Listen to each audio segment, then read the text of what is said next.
A scrawny herding dog appeared first on the windswept ridge, his ears shredded and coat like spoiled grain, pacing with purpose above the valley floor in the rugged Arizona badlands. Folks called that dog Bristle, always marching forward with fierce resolve. His bones showed sharp beneath the grime, and his snout carried crusty red stains from yesterday's brutal fight. Having outlived a couple of past owners had left him balanced on the knife edge of pure ferocity. Roaming the vast southwest plains, he searched for any sign of warm, living flesh. At dawn, an unusual scent hit his sharp nose. It was nothing like cattle or wolves or people, and not the rot of corpses. At least, not right then. Stale, coppery traces rode the breeze, hiding a stubborn, defiant spark underneath. A familiar warmth stirred in him, echoing the comforting voices heard around cold midnight campfires. Ears pinned back, he scrambled down the steep slope, carefully picking his way over rocky ground as he chased that steady smell, until he found a woman collapsed in the red dirt where grass met stone. Her limbs lay sprawled, as if she'd fallen straight from the sky. Dirt and sweat clung to her. Torn, faded cotton dress pressed tight against her skin, eyes sealed shut above heavily blistered lips. Crimson pools soaked the earth beneath her waist, seeping through her undergarments from a deep gash.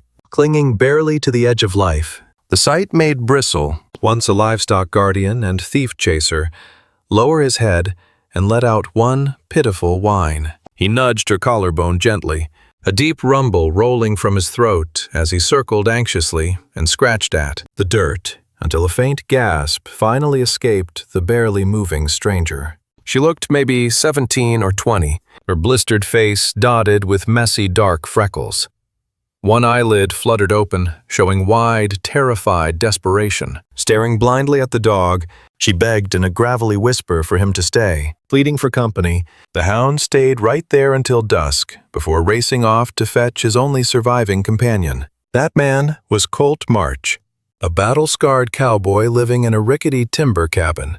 Tucked away beyond Rattlesnake Valley, his only company came from howling winds and his loyal dog, leaving him hollow inside. Words rarely left his mouth. Rumor said the Civil War battlefield had stolen his soul, though neighbors knew better than to ask. Mornings meant strong, black coffee, while evenings always called for hard whiskey. That dog was the only living thing allowed near his bed. Hearing the frantic barks at his fence line, the silent rancher stepped off the porch right away and followed the animal into the gathering shadows. With a repeater slung over his shoulder, he pushed through thick, heavy air that warned of an approaching storm. A lightning bolt suddenly lit up the massive gorge. Tucked safely under an overhang away from the freezing gusts, the pair found the stranger, and Colt dropped to his knees. He brushed tangled hair from her face, tore a strip from his own shirt, and pressed hard on the bleeding wound. Some gunslinger's bullet had carved a deep, clean trench in her side. Fever burned through her, while rope burns marked her arms, and her boots were gone.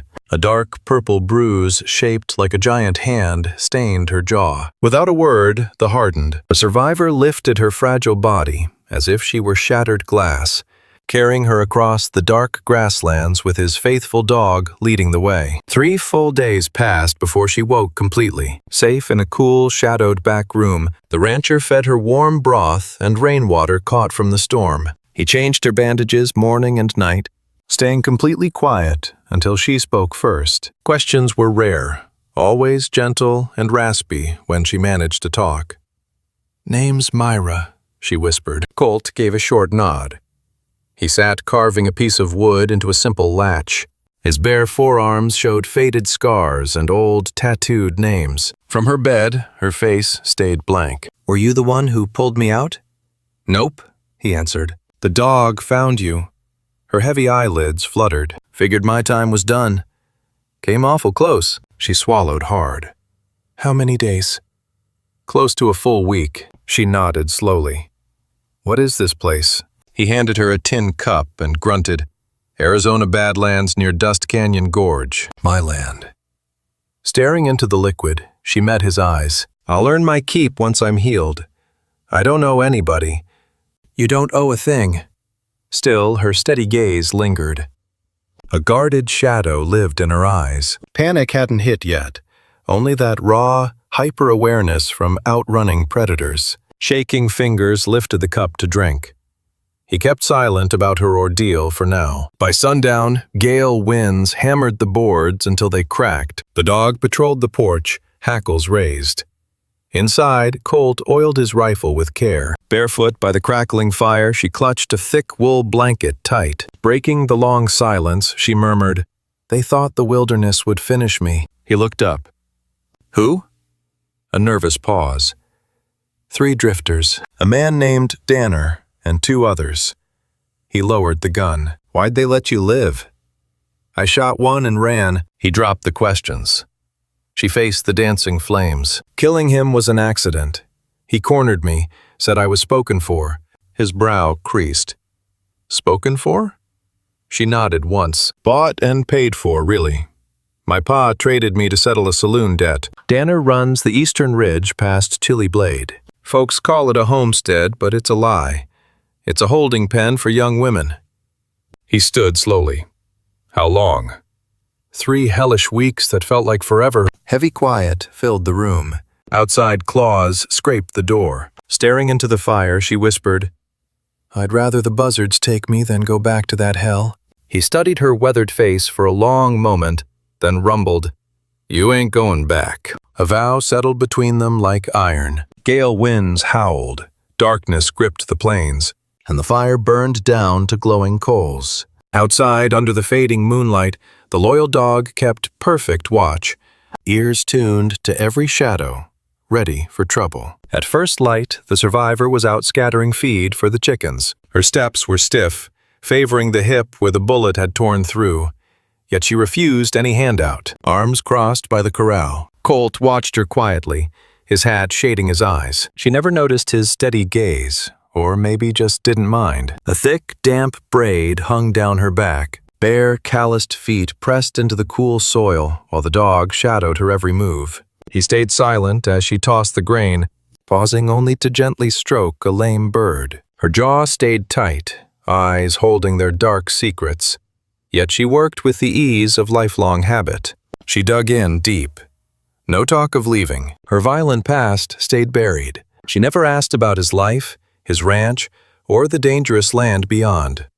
She took refuge in the back room, tending her own wounds in silence, crying only once among the hay bales when she thought she was alone. The sound slipped through the cracks, a single jagged gasp like torn barbed wire. Then nothing.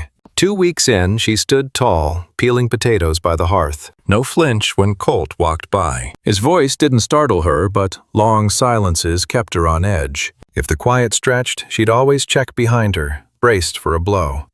"Ever had a dog?" he grunted while mending leather. She nodded. "A herding pup died when I was 12. Called him Holler." "What happened to him?" "Pa traded him for cheap moonshine." The rancher held his tongue. Nearby, Bristle dozed by the coals, snout twitching in dreams. She set down her knife and wiped dirty hands on her apron. "Loved that dog more than my own blood. Sure more than Pa. Reckon he was the only real blessing the good Lord ever gave me." He met her eyes. She held the look. Her first true show of defiant strength. Another 3 nights passed, and a stranger skirted the property line. Distant hoofbeats warned the rancher early. Hidden in darkness, repeater ready, he watched the ridge beyond the dry brush. Bright moonlight cut a pale path across the pasture where the rider paused, letting the glow catch the edge of a duster coat. The shadow melted into the night. He stood guard on the wooden steps until dawn. At sunrise, she waited by the fence. "They're hunting me," she whispered. He dipped his chin once. "Drifter. You know him." Silence. Color drained from her face, but it was resolve, not fear. She went rigid as iron. He studied her tough frame. "Time you learned the gun."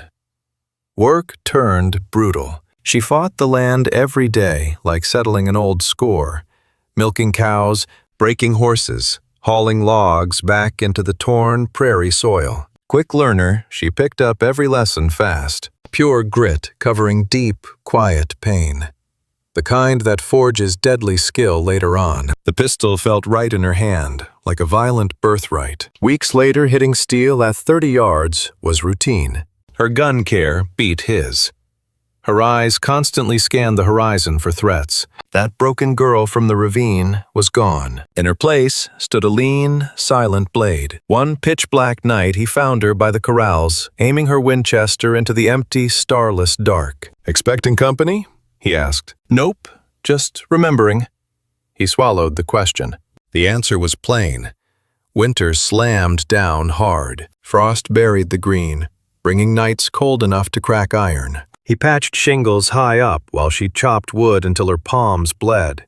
Words stayed few, but the quiet no longer haunted. A rugged peace grew from hard chores, wood smoke, and heavy boots crunching over ice. Huddled by the flames, she murmured, "When I was a kid, my ma told a story about a dog pulling her from raging rapids, pulled her to shore, and stood watch through the dark till help came." He eyed his own dog. "Believe that tale?" "I do now." Her fingers brushed the dog's head. Bristle stayed still. "Maybe the Lord planned it this way," she said softly, "sending dogs instead of people." Colt stayed quiet. His gaze locked on the flames, teeth clenched. She slipped back to her room, leaving him alone by the dying hearth. Toward the end of January, another rider appeared. The stranger didn't stop, just left a grim warning. A discarded whiskey flask hung from the fence rail tied with rawhide. Colt cut it loose and carried it inside. Myra's hollow eyes fixed on the glass. "That's Danner's mark," she breathed. "The man who shot you?" She nodded, heavy and silent. "Quick death ain't his way. He likes to make his prey suffer." Colt tossed the message into the stove, watching the leather burn while the glass warped. "And when the devil comes himself?" "Lord knows," she whispered, "but he will. We'll be ready." Meeting his stare, her knuckles showed one quick tremor. "Never let him take me. Never." The promise rang like forged steel, a vow that felt carved into his soul long before they met. Beyond the walls, the plains wind screamed its dark warning. The sleeping dog rumbled a low, unconscious threat. Inside the hearth blazed strong, holding them steady. February froze the streams solid, turning the trees to bare skeletons against the sky. Myra practically lived in Colt's worn wool coat. The oversized jacket swept the dirt, crusted with soot. Though her limp remained, her eyes carried pure steel. That shattered woman left. Bleeding in the dirt had buried all talk of pain. Instead, she studied trap lines and stacked timber for cover, figuring bullet drops across the yard. They built defenses without ever saying the word war. They reinforced the barn door and dug a hidden bunker stocked with cured meat and hard bread. He taught her to load cylinders blindfolded. She learned to move without a sound. Evenings brought rotating watches. The loyal dog never left her side. "What if he quits the hunt?" she asked at dawn. "What if he just burns us out?" "Won't happen," Colt grunted. "Danner wants hands-on control of what he owns, but I belong to no one." "Damn right." She studied his rugged face, then nodded firm. Hours later, while cleaning her barrel, she breathed, "Never again." 2 weeks later, gray smoke stained the southern sky. A single twisting pillar like dark yarn pulled from the earth. Not a friendly fire. From the grazing bluff, Colt judged the miles. Far enough to hold off panic, yet close enough to demand care. "Scout first," he muttered. "Then they test us." "How many does he usually bring?" 3 or 4 top trackers up front. The main muscle stays back. Myra ground her teeth. "He needs me alive." "Hard to grab when you're shooting back." Her silence said plenty. Her thumb traced the scarred tissue at her waist without thinking. Under moonlight, Colt pried up floorboards and pulled out his grease-wrapped war relics. 2 heavy, long-barreled 6-guns, a fire-scarred repeater, and plenty of brass. A tarnished Union insignia lay on an old dispatch with the name violently scratched out. He handed her a 6-gun. "Got some weight," she muttered. "You're carrying it anyway." She nodded, silent. He watched her stroke the cold steel like it lived. "Ever put a bullet in a man?" he asked. "No, only fired wild while running. The ache comes later." "Hope it does." He kept the hard truth to himself. Some lessons only blood can teach. By the third night after the smoke, heavy powder snow blanketed the frozen plains. Myra stared into the dark, Winchester close. She tied back her hair with rawhide and kept her boots right under the cot for a fast escape. Nightmares came. Roaring flames, savage dogs, brutal hands choking the life out. A deep growl from the dog snapped her awake.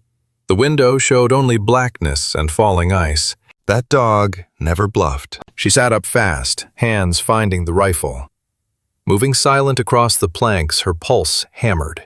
Pressed to the wall, she listened. A faint breath, then another whisper of air outside. She ghosted down the hall. Colt waited at the door with a scattergun, ignoring the freezing draft on his bare skin. One look said everything. He eased the heavy door open a crack. A shadowed figure stood 10 yards out, perfectly still, watching. A second rider waited in the gloom. Myra leveled her barrel, no shake in her hands. The closest man stepped forward, tall in a frost-covered coat. Gray streaks ran through his wild beard. When he spoke, his voice dripped slow. "Good night, partner." Silence from Colt. The stranger raised empty hands. "Looking for something that belongs to me. Nothing on this land carries your brand. I bought and paid for that woman." Heavy silence. "Guess we're fighting then," the man drawled. "No," Colt replied. "This is justice." He slammed the door shut. No shots came that night. The strangers held back. Their goal was fear. But Myra brewed strong coffee and cleaned her weapon till sunrise. Colt watched her quiet focus from beside the iron stove. His face looked carved from old rage. "They want to break you," he said. "They'll learn I ain't fragile." He gave a grim nod. "That they will." At daybreak, the dog's shelter was ash. The cur had survived chasing rabbits and came back howling at the ruins. No words wasted. They just prepared. Colt nailed boards over every window. Out by the fence, Myra dug a trench and packed it with broken glass and barbed wire. The porch got rigged with dry brush soaked in kerosene. The ranch slowly turned into a prepared battlefield. That 6-gun never left her hip now, hidden under her jacket like her scar, and the burning vengeance in her eyes. At midday, she asked Colt about fate. "No." "Then why did your dog find me? Pure chance?" She shook her head. "Ain't luck." He met her stare. A cold truth lived deep in her eyes. "I reckon that dirt was meant to end me, destined to be saved, only to burn their whole world down as payback." Colt held her gaze. "Then do it," he said. That sealed the second vow. A lone raven cried across the gorge. The dog waited motionless by the door, ears back, scanning the sky. Bloodshed was coming close. Their first kill happened under a blazing midday sun. She spotted the intruder hiding in the timber past the corral, ducking behind a cracked rock with binoculars glinting. She stayed quiet. Holding position, she slipped down into the fresh, earthen trench the dog already waited in, perfectly still. He brought the repeater, but she whispered, "I'll take this one." He stayed quiet and handed it over.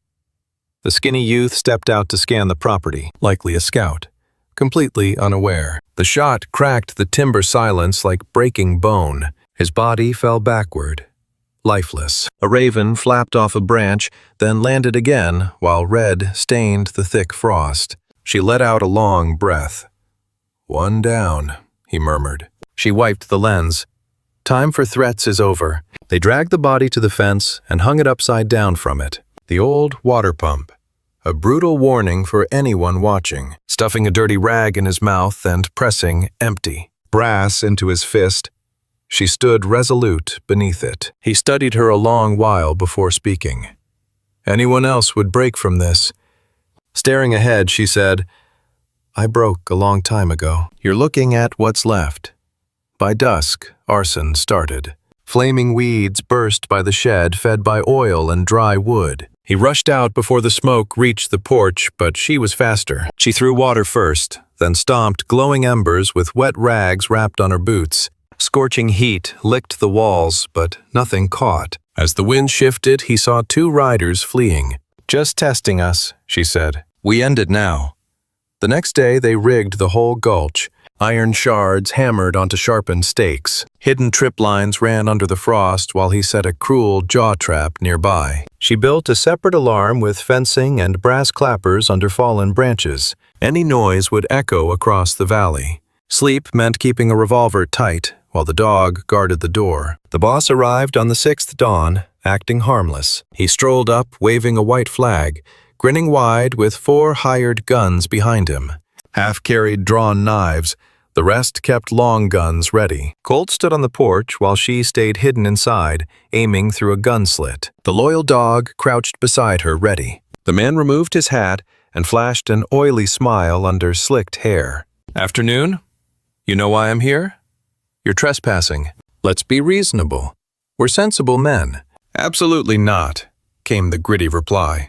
"I don't bargain with slavers." The smirk stayed. "Hiding her? Feeding her? Maybe sharing a bed? That's stealing. My papers prove ownership. People are never property. Society says different. Then this whole frontier is broken." Her knuckles went white on the steel. Without a tremor, she watched the outlaw step closer. "Let's deal," he offered. "A full herd and $50. Hand over the girl peaceful and no bullets today." Colt refused flat. The tracker's eyes narrowed. "She belongs to me," the man hissed. "Family business," the defender shot back. Her loyalties changed. The ruthless man sneered at the cabin. "Hey, little lady, you hiding in there?" Silence. He yelled, "You really think this fool will bleed for you? Expect that mutt to save you again?" Suddenly she stepped out, Winchester leveled. Her gaze was pure ice. "I protect myself." The intruder's grin slipped. "This is outlaw business, sweetheart." She stood firm. "No, this is where your business ends." The rifle roared. Lead tore his jaw, spraying red mist. He stumbled back, howling, while his men dove behind the troughs. Buckshot thundered from the porch, dropping one thug with a ruined chest. A second bandit screamed and ran for the trees. Twin revolvers answered, but she was already behind the oak barrels, sliding fresh rounds in. Chaos lasted barely 2 minutes. When smoke cleared, the wounded leader and one survivor had vanished into the timber, leaving red trails. Colt caught a wounded outlaw crawling through the dirt. He hauled the man up by the collar and lashed him to a splintered post. Crouching near the prisoner, with a flat stare, she demanded, "Give him the message." The thug coughed blood. "You belong to the boss, forever." She held his glare. "Wrong. My fate is set, just not with your crew." The barrel rose. Her protector watched. One shot rang out, and the wasteland went silent. By nightfall they burned the bodies. He built the pyre while she tossed the match. Charred flesh drifted through the gorge, sending a grim message. As the flames died to embers, the 2 survivors stood shoulder to shoulder, staring at the glowing ash. "He isn't done," he warned. "Next time it'll be an army," she replied. He nodded, grim. "Then we bury them all." She met his eyes. No fear, only iron resolve. The dog nudged her leg. No sleep that night. They fortified instead. A brutal spring melt hit sudden, shattering the ice with pouring rains. Hot winds roared up from the southern desert. White snow turned to sucking mud. Dry riverbeds filled, and the damp earth smelled of yesterday's slaughter. Guns rusted in the wet air, and wood sagged, but she kept sharpening her blades. To her, the storm was a dark sign of what was coming. The scarred outlaw was still out there, never one to back down from pain. This quiet was his trap, the calm before the kill. Her heavy revolver now rode open on her hip like a challenge, shining in the wind. The dog stayed glued to her heels, tracking every shadow in the woods. Dawn brought the smell of game roasting. He found her inside, spit roasting a rabbit, beside a charcoal map spread on the floor. She had drawn the whole valley, thick groves, sniper spots, night choke points. "Any way they come, we control the exit," she said. He rubbed sleep from his eyes and agreed. "You think the bastard hits tonight?" "I'm praying he does." That was her last word. The hours turned into a frenzy of survival moves that would look mad to anyone who never tasted frontier blood. She hid blasting caps in glass jars buried near the stable slope, wiring them to metal spikes in old pots. By lantern light, she cleaned a rifle 3 times before dawn while the dog snored nearby. These days, her hair stayed pinned, sleeves rolled up over arms corded with muscle. Looking at her, he could no longer see the battered victim in the dirt. He saw a deadly force reborn in the quiet. Late one violet dusk, she sat atop the cabin and asked, "Think the underworld is real?" He let the question hang. "I've walked through it." Staring past the tree line, she whispered, "Pretty sure I already have. That monster just dragged the nightmares back up." He reached into his coat and pulled out a crumpled old telegram. She took it. It read, "Family deceased. Stop. No survivors. Stop. She was taken. Stop." Meeting his gaze, she asked, "Who?" "My wife and daughter." Heavy quiet wrapped them. "I was gone 3 days," he said softly. "Came home to nothing but ash and bones. The law blamed scavengers, but no one ever found them." She folded the paper and handed it back, whispering sorry. He refused the pity. "I stopped mourning long ago." "Why?" "Because that loss led me right here. No hug, no move. Yet an unspoken bond hardened like tempered steel." Twilight brought the final sign. A lone, empty-saddled horse charging from the east, lathered and terrified. Tied to its mane was a torn piece of her old dress, the one she wore when rescued. Her gaze never wavered. "Their trap is set," she said, "trying to break you. Let them try." She saddled her horse, checked her rifle again, and loaded every pocket with heavy rounds. He holstered twin revolvers and set his scattergun by the door. After checking the fuses and loading his lever gun, total silence claimed the night. At the witching hour, the alarms rang. Metal clappers rattled in the branches. A second chime, then dead quiet. They stepped into the howling wind, weapons ready, the dog guiding them toward the lower bluff, where moonlight washed the plains white. Stillness. Then faint horse sounds as dark shapes moved near the riverbank inches from the traps. Crouched behind the fence post, she lined up her sights. "Hold," he whispered. They waited. A man crossed the pale rock line. She fired. Lead ripped his throat and he dropped. A second outlaw hit a tripwire and screamed as his leg shattered. Men yelled and returned fire. Bullets chewed timber and churned dirt, blasting the cabin walls. Windows exploded. He dropped 2 more with quick shots before the leader shouted, "Show yourself, little lady. Surrender, and I'll make it quick." She stood from cover and roared, "I'm right here!" Bullets ripped past. She dove, rolled, and fired back. A bandit howled as muzzle flashes lit the bloody night. Wood caught fire. Flames climbed high. Danner stalked the blaze like a ghost, eyes wild, gripping iron. "You belong to me," he snarled.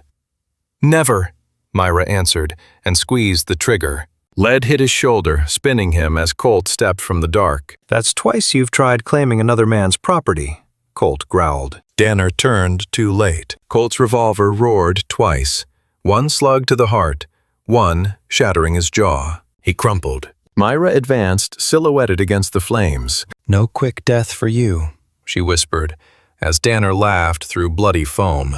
"You were worthless," he wheezed. "Just a ledger entry, already dead." "And you're already a ghost," she said softly. "Just catching up." She pressed the barrel to his temple and ended it. A lone dog yipped, then fell quiet. Morning showed smoldering ruins and 4 charred bodies. The rest had fled.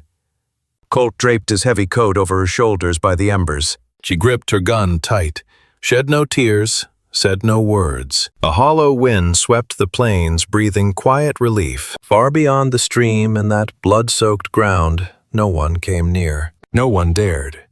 The season turned slow like a wounded animal as frost finally gave way. Damp earth baked into cracks, and the waters ran clean again. Green shoots pushed through the burned soil, forgiving the violence. Myra never would. She moved through life like a sailor who still heard the ocean roar. The deep scar at her side had healed into a thick knot. The dark marks on her face faded to faint shadows, but the cold steel in her eyes stayed unbroken. She rose before dawn to walk the fence line with the dog, Winchester always near. The only change was a rare smile that flashed when she thought no one saw, or when Colt simply shared the silence like a quiet anchor on the open range. The prairie had settled, but the cabin still wore its battle marks.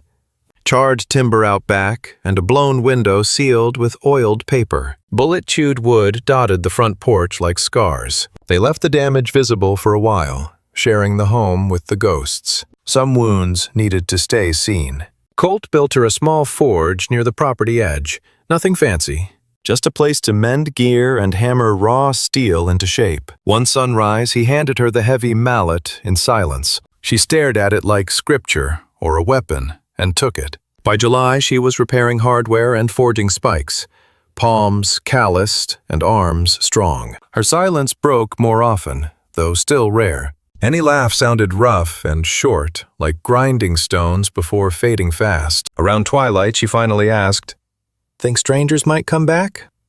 "Maybe," Colt said, "but not to raid." "Good," she muttered, eyes on the far horizon. Unknown women lay buried on that dead man's land. "We'll give them proper names ourselves," Colt offered. She agreed, quiet, sealing the promise. Then, at the height of summer, a stray boy stumbled onto their claim. Shoeless, sun-scorched, barely 12. He dragged a burlap sack holding a broken canteen and a knife his shaking hands could barely hold. He whispered of fleeing a northern mining camp, lash marks fresh on his back. His brother died in those dark tunnels. Colt studied the runaway while Myra brought fresh water. The boy flinched at her approach, but she held steady. Kneeling, she poured water into his dirty hands while his wide eyes watched. "You sending me back?" he pleaded. "Never," she promised. That night, he slept safe in the barn. At dawn, the boy helped pack a mule and fix fences. Colt showed him the hard work in silence. She gave him a new name he claimed Fierce. More wanderers drifted in, few but important. One blind woman balanced a frail toddler on her hip. Another spoke only broken words and couldn't sleep under a roof. A mute young woman carved wood as easy as breathing. These souls arrived broken and exhausted, and left behind. They stayed. No one begged for shelter, and none hid. Colt and Myra simply grew the place. The old forge became a bunkhouse. That bunkhouse turned into a gathering hall. Pastures greened with rich, dark soil. New foals were born as fences grew stronger. Old pain stayed buried under the quiet plains. Not perfect peace, but something damn close. Late one hot summer evening, the rancher found his partner standing barefoot in the dirt, dress soaked to the waist, watching lightning dance across the distant horizon. "Ever wonder where we're headed?" he asked softly. Eyes forward, she said, "I used to. Not anymore." "What changed?"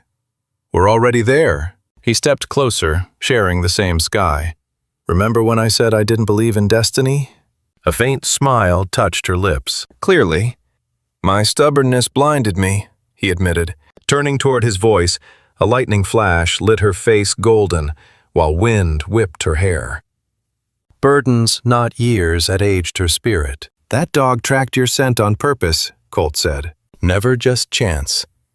She nodded, solemn. "Nothing accidental." Silence held them as the storm passed overhead without dropping rain. Autumn took the old dog sudden. He simply lay down by the chicken pen and never breathed again. Dawn showed his body curled in final sleep. She sat beside him for hours, hands on her knees, shedding no tears. When Colt arrived, she said one truth. "He saw my spirit first." Together they laid him on the western bluff under a hand-carved marker. Faithful guardian, finally free. Wild herbs were planted in the turned earth. Decades slipped by, and that monster's name faded from their lips. Yet when strangers asked about the legendary woman who survived the treacherous gorge, the fiery phantom said to scorch a tyrant's soul with one look, locals gave one steady answer. She runs a homestead where respect rules and violent hands are forbidden, where women carry steel and dogs howl only at real danger. A sanctuary where an old rancher's loyal beast once pulled a fading soul from the dirt and saw her true worth right away. She was the savior they had all been waiting for. The wild American West had claimed its promised queen, letting her ride these plains in complete freedom, building a legacy of second chances under open skies, where the spirit of liberty still burned bright for anyone strong enough to reach for it.